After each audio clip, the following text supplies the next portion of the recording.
Welcome to the Athletic FC podcast with me, Akinwolere.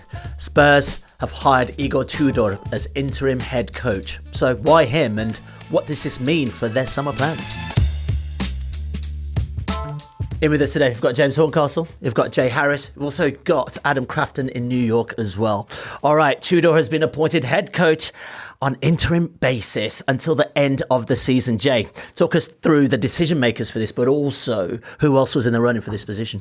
Yeah, so when I talk about the decision makers, I'm going to give you a brief answer, and then my good friend to the right is maybe going to peel back the layers of that.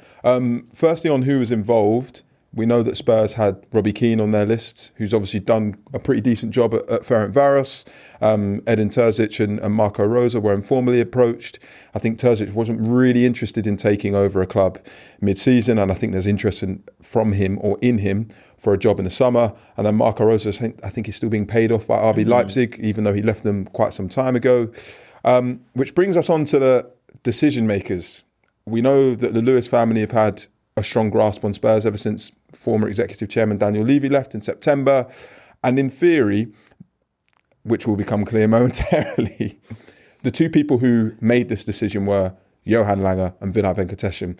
Venkatesham is the CEO who only joined in April last year. Lange's been the sporting director and the co-sporting director, which is a little tease. So it would have been those two who sort of drawn up a list of potential replacements for Thomas Frank, and this is the solution they've come to. But I've teased it for too long. Away we go. Take over, James.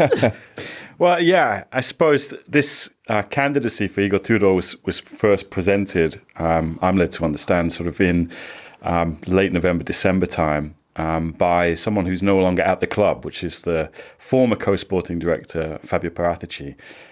Fabio knew Igor Tudor, worked with Igor Tudor. He was Andrea Pirlo's assistant at Juventus, where he worked with a couple of the players who are on Tottenham's squad, not particularly available at the moment, in Dejan Kulusevski and Rodrigo Bentancur.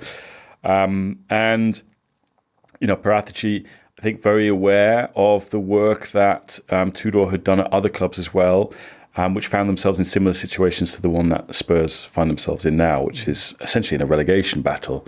Tudor had got teams like Udinese out of trouble on a couple of occasions, and then really kind of broke out and showed he was more than that. But I would struggle to believe that Igor Tudor appealed without really the pushing in the past of Fabio Paratici, who I think even after the sort of North London derby and how results were already turning sour then, believed that Tudor could be a solution for Tottenham. Okay, we'll talk about Tudor more in just a second, James, because I want to talk about his previous appointment at Juventus. But Adam, what do you make of this appointment and also Spurs' decision, I guess, to move away from what they know? Usually it'd be someone like Ryan Mason or whatever would be shoehorned into a position like this. It's a strange one. I don't think when you heard that Thomas Frank was leaving that anyone would have immediately guessed Igor Tudor, and then you kind of look at his CV and you see someone who's not really held down a job for any period of time, for a very long time. I think, like, looking back, it's like 2013 to 15, last time he had a job for more than a year. Clearly that's not the job spec this time. It seems to be an interim appointment. So it's like, he's basically, have they basically just gone for like the Croatian Serie A version of a Sam Allardyce, essentially, someone who comes in, wins a few games, does just about enough.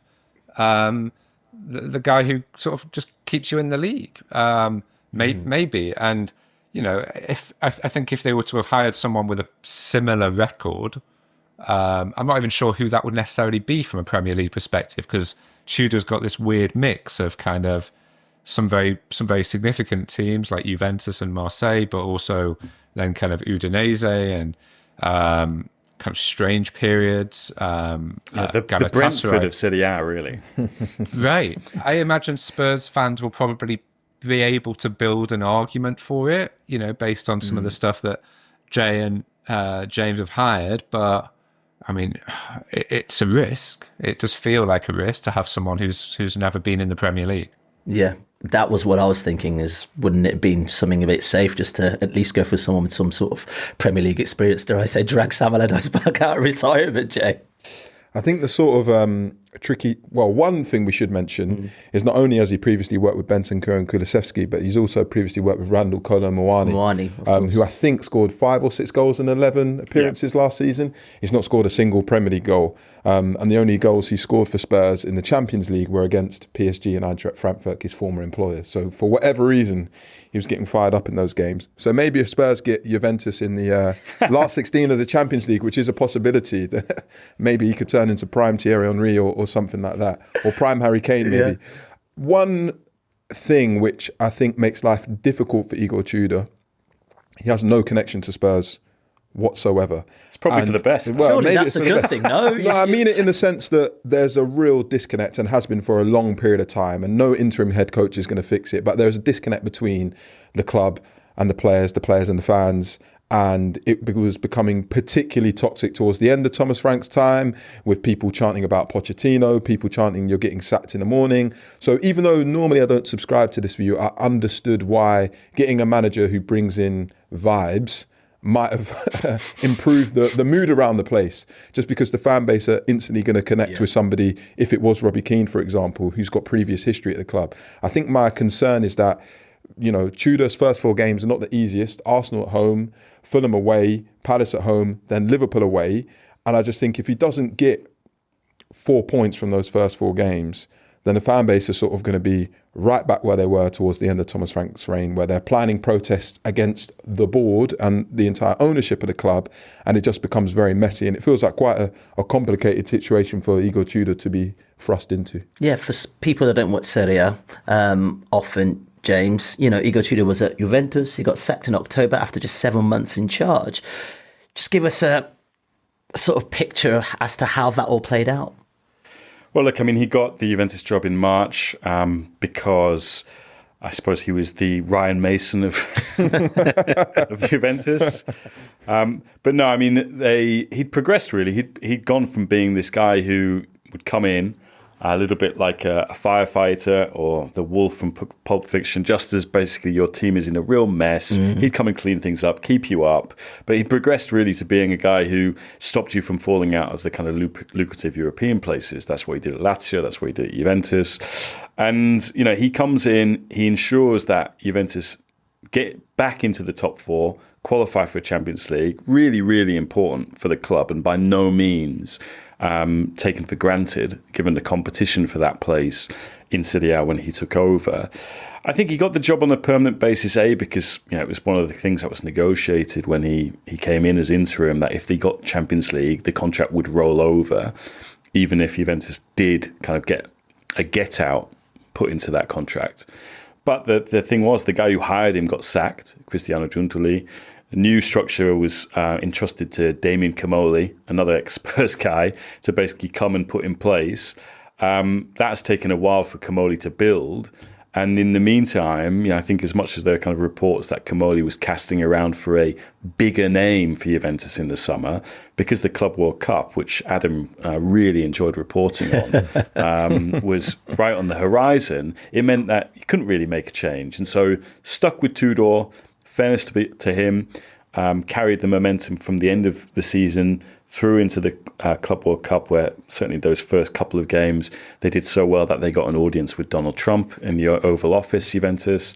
And then they started the season really well in Serie A, albeit if you look at the kind of underlying data, they were getting results that their performances didn't deserve. I think you saw the limitations of Tudor through the autumn, where he had injuries, but he couldn't really cope with them. He had a really difficult fixture list. Started blaming the fixture computer for getting him the sack. Right. Which I think if he looks at the fixture computer, that's he's been dealt with, and the injury list he's been dealt with. Yeah, it doesn't inspire a lot of confidence. My worry, I mean, Jay touched upon it there with those games against Arsenal, Fulham, Palace, and Liverpool coming up, is will he get a fair chance here? Because I think if the North London derby goes bad, then fans who are already sceptical will be even more sceptical, and they don't really trust the board, do they? And he's a board appointee. And so, if things go bad, I think they will have a go at Tudor to have a go at the board. And I think that's never an easy situation to be in. Having said that, hostility in Premier League football grounds is nothing like the hostility that you face in Marseille, in Italian football. I think even the loudest Spurs protest won't get close to what Tudor had, particularly at Marseille. Yeah, Adam, you look at the game he's got to start off with, North London derby, big match. I mean, some might say he's been thrust right into the fire pit. You're surprised it's taken Spurs this long to replace Thomas Frank or relieve Thomas Frank of his duties? No, I think they were being as fair as they probably could be with Thomas Frank, given, I think the job clearly. I don't think it's possible for people outside Spurs to tell Spurs fans, that they were wrong about Thomas Frank, because the results by the end and performances were so disappointing. But I think there was so much context to why he found that job so difficult that it explains possibly why he was given perhaps more time than the results afforded. Whether it's the injury list, whether it's Daniel Levy leaving. Whether it's the pretty disappointing summer transfer window that they had, all different challenges around sort of the culture of the squad. So I think that was kind of why that happened. I don't think it necessarily follows that if Spurs lose 3-0 at home to Arsenal, that puts Igor Tudor in a really difficult position. First of all, Spurs always lose against Arsenal. Right, like that, it wouldn't be a new thing for Spurs to lose against Arsenal. So that shouldn't be like an immediate panic button for Spurs fans. Basically, Spurs need to win 4 or 5 games between now and the end of the season. That is Igor Tudor's job, to keep them in the league. And there's been a bit of nostalgia for how things used to be under Ange. They're still above where they finished last season. That is what was inherited, and that can be kind of framed up as much as anyone wants, as much as Ange Postecoglou wants, as basically we finished 17th on purpose because we were trying to win the Europa League, right? But they finished 17th, right? But so that was what was inherited. So as a result of that, this season was always going to be difficult, particularly when you're then balancing in European football of a higher level in the Champions League as well, where those were always going to be really difficult challenges for Tottenham this season. So I think from Tudor's perspective, he's probably identifying the 6 or 7 games which he believes are winnable and viewing the rest of them as, if we can get a point here, fantastic, or if we can get a performance here that starts to build confidence in what we're doing, I think that's almost more important. Okay, James, I'm going to ask you about his playing style in just a second, but whilst we're talking about the board, Jay, I'm just looking at the last 3 years: Antonio Conte, Ange Postecoglou, Thomas Frank, alongside Christian Stellini, Ryan Mason, now Igor Tudor. I mean, how many appointments is that in 3 years from this board? Obviously, Daniel Levy is now departed, but I'm just talking about the trust that, or lack of trust, that there already is from the fan base with this board and the decisions that they're making. I mean, where does this appointment put that fan base with the trust and the board? I think it's also important to point out that not only have you had different head coaches, but you've had different people in charge of the recruitment department. We all know that Levy was very hands-on in the transfer process. We know Paratici had his targets that he preferred. Langer is someone who tends to use data. So there's even been a discrepancy in how they should target people. And I just think that is a big reason why things didn't work out for Frank, because there's just been so much change and turmoil at this club over the last few years. There's just no stability. There's no alignment to a long-term vision. You just look at what's happened in the last year. Mentioned it earlier. Vinay Venkatesan becomes CEO in April, and he thinks he's going to be working under Daniel Levy. Within 4 months, he's promoted to the top job, and he's working for the same owners, but the same owners who are taking on a completely different hands-on role that they hadn't done previously. You know, Scott Munn was the chief football officer for a long period of time. He's gone. Donna Maria Cullen was an executive who'd been basically Levy's lieutenant for years. She goes. Then you've had so much change in the medical department. Then you've had change in the playing staff. Then you've had change in the recruitment department. How on earth is one person supposed to navigate their way through all that? Yes, Thomas Frank made his mistakes, but actually this is just sort of a culture that's been embedded in the last few years where they just have no long-term vision or strategy, no clear long-term vision or strategy. You make mistake after mistake.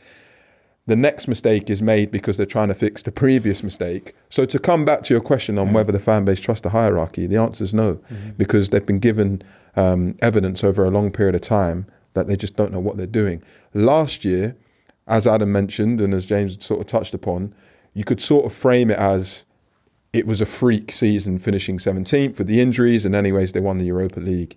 Finishing in the bottom half of the table 2 years in a row, which is more than likely. Having an injury crisis 2 years in a row, there are way more people who are responsible for that than just the head coach. Well, James, let's talk about Tudor. He's got a history of short spells. He's had 12 jobs and has only been hired at the start of the season just 3 times. Now, what makes Tudor such a popular choice, firstly, but also what style of football is he bringing? You've also described him as a Pulp Fiction character. Explain. It's just because he comes in and cleans up a mess. And that's why he has had so many jobs. Because, you know, in Italy, they do this thing where they pigeonhole managers. It's like, you are the guy who wins titles. You are the guy who qualifies teams for Europe. You are the guy who saves teams. And you are the guy that gets teams up.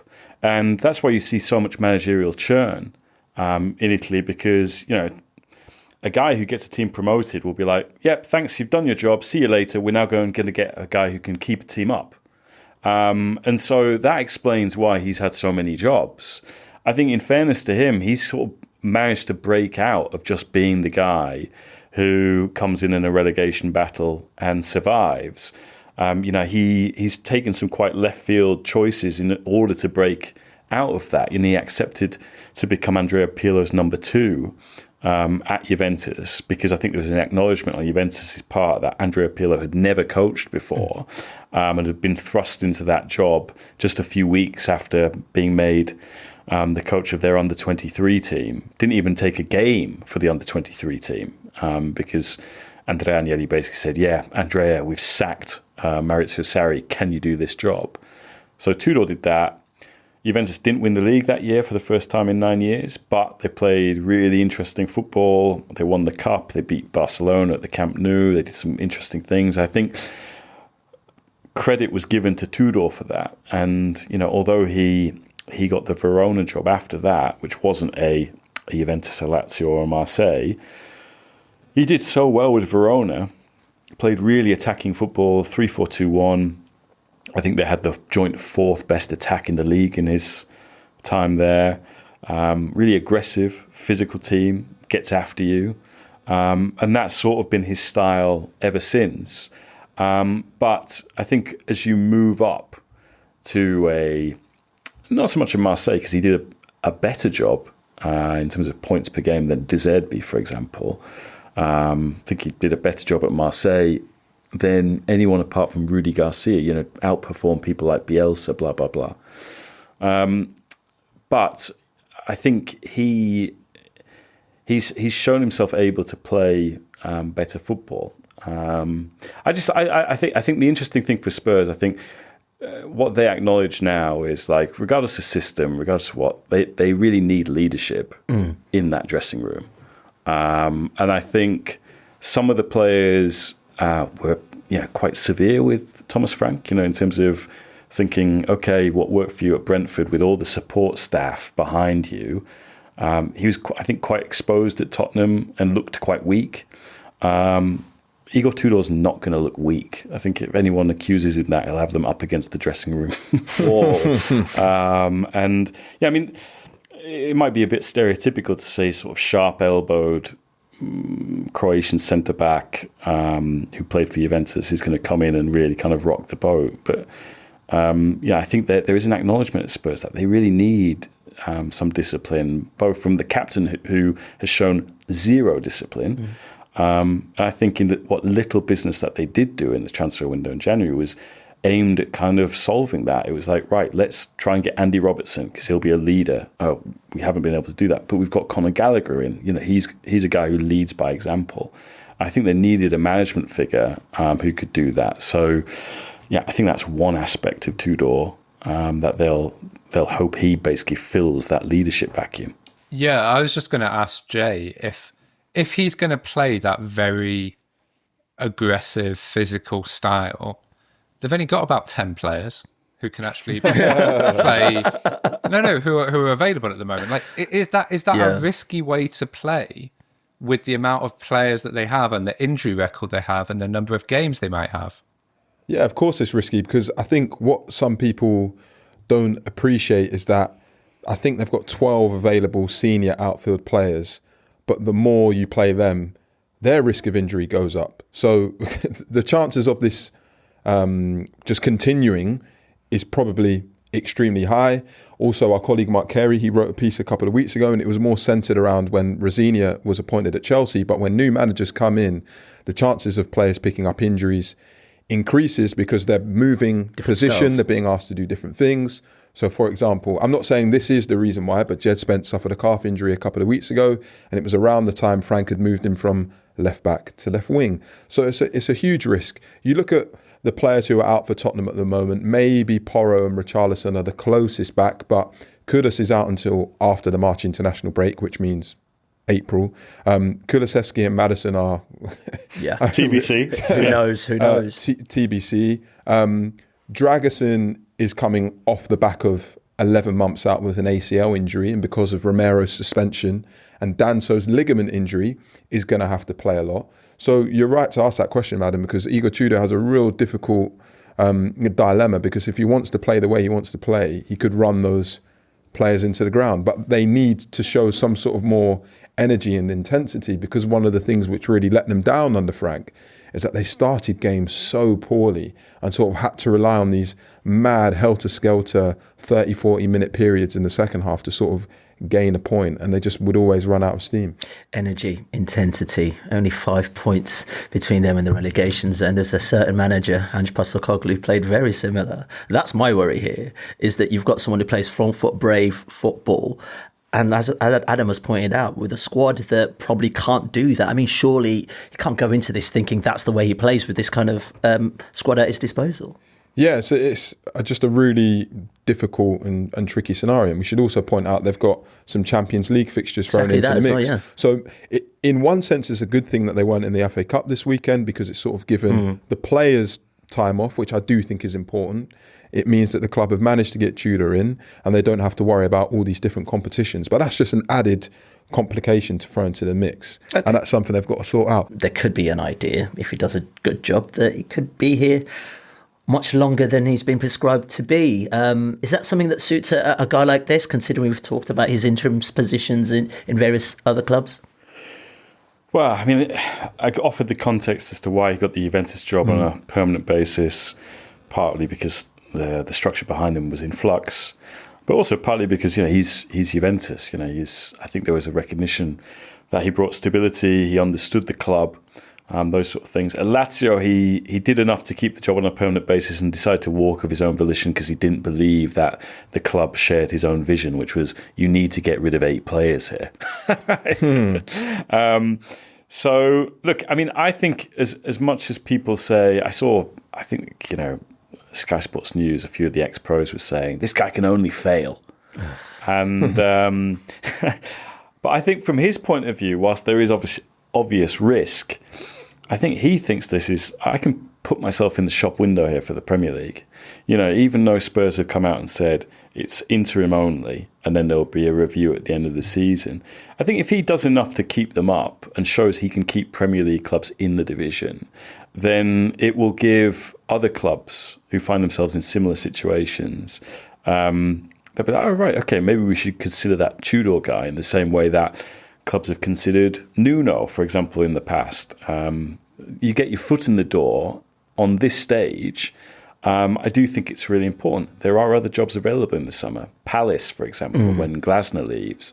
So I think it's about putting your best foot first, advertising yourself, and regardless of whether he gets the job or not on a permanent basis, I'd be surprised if there is if Spurs do well, I'd be surprised if there's like a swell of support from the stands at the Tottenham Stadium saying, give Tudor a 4-year deal.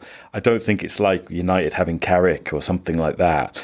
And as I said, I think the board, there's still such a lack of trust in this board's ability to make the right decision that I think he's just got to look at it as an opportunity, and that's it. Can I throw a curveball? Go on then.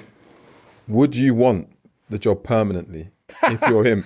I don't mean that in a disrespectful way. Throw that to Adam. I'm interested in his perspective. Let me just quickly say, because there's a reason for that, and it's because, if he comes in and keeps Spurs up, his stock is at his absolute highest. Spurs are probably going to have a real challenging summer. Our colleague David Ornstein, he reported last week that there was interest in Lucas Bergvall in the transfer window. You've got players like Mickey van der Ven, Dominic Solanke, who are experienced internationals and don't want to be at a club that's not competing in Europe. Dominic Solanke, when he left Bournemouth, that was his whole thing. I want to be in the Europa League and the Champions League. If they're going to be sort of in this transitional era where they're not in Europe, they've got some players who are quite young and they're sort of growing. Does Tudor want to sort of be involved and be the person who sort of leads that project on? I don't know. Well, I think also that the very fact you've framed that question that way, I think it explains perhaps why Tudor has got the job. And I think on an interim basis, because I think there'd probably be quite a few managers who've looked at this situation and think, my stock will only go down. They've put on Sky Sports News. They've seen that they can only fail. And so, I think as much as you can maybe criticise Langer and the executive team there for you've just gone for the candidate that was left in the drawer by Fabio Paratici. It's probably the candidates that they had in mind were just thanks, but no thanks, lads. I mean, there's other jobs that, you would imagine Bournemouth might be available next summer, that Brighton could be available this summer, the way it's going for Hertzler at the moment. Fulham could be available if Marco Silva leaves. So there's a lot of kind of what I think we've come to think of as middling Premier League clubs that are quite safe, not completely safe, but quite safe, that give you a good platform to shine. So, they could in some ways be more appealing than Tottenham. I mean, if I was Tottenham, I wouldn't worry too much about any of their players leaving. It's not I don't think there's anyone that Tottenham could sell this summer that would be a major crisis for the club, as long as they get the right deal for them. Even Mickey van der Ven, I mean, okay, if he doesn't want to be at a club that's not in Europe, then sell him, and rebuild with that money. I think the challenge that Tottenham have is that, as the guys have said, there's just so little trust in how that money will then be spent. So I think it's less about what you lose, it's more about what might come in. Okay, right, let's leave it there, gents. Really appreciate it. Jay, Adam, also James as well. Really appreciate your time. And also thank you guys for joining us as well. We'll be back soon. For more from the Athletic FC podcast, make sure you like and subscribe to the channel. We've got top journalists like David Ornstein, Matt Slater, Adam Crafton, Carl Anker, and plenty more through the entire season. Make sure you don't miss an episode of the Athletic FC. You can get it wherever you get your podcasts from.